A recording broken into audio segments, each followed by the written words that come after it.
Why saving money is actually making you poorer. Sounds wrong, right? Because we've been told our whole life, save more money, and you'll be safe. But here's the uncomfortable truth: no one likes to talk about. Saving money alone is slowly killing your wealth. Let me explain. Imagine you work hard, cut expenses, skip vacations, and save every extra dollar. You feel responsible. You feel smart. But every year, prices go up. Groceries cost more. Rent goes up. Gas gets expensive. Healthcare costs explode. That's inflation. And inflation quietly steals your money while you're busy saving it. If inflation is 3 to 4% a year and your savings account gives you 0.5%, you're not growing, you're losing. Your money looks safe, but its buying power is shrinking.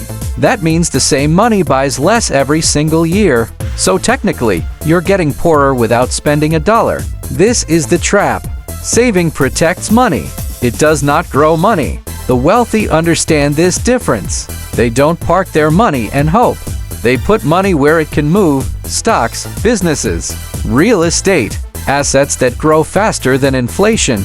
That's how money keeps its power. Now, don't misunderstand this. Saving is not bad. Emergency savings are important. Safety matters. But if all your money is just sitting, you're playing defense forever. And defense alone never wins the game. Most people save first and think later. Rich people think first, then place money strategically. They ask one question: where will my money grow while I sleep? Because money that doesn't grow is money that falls behind. The real danger isn't spending too much. The real danger is saving without investing. That's why some people earn high salaries and still struggle, while others earn less but grow wealth over time. It's not about income. It's about what you do with money after you earn it. Once you understand this, your mindset changes. Saving keeps you stable. Investing makes you free. And that's why saving money by itself is actually making you poorer.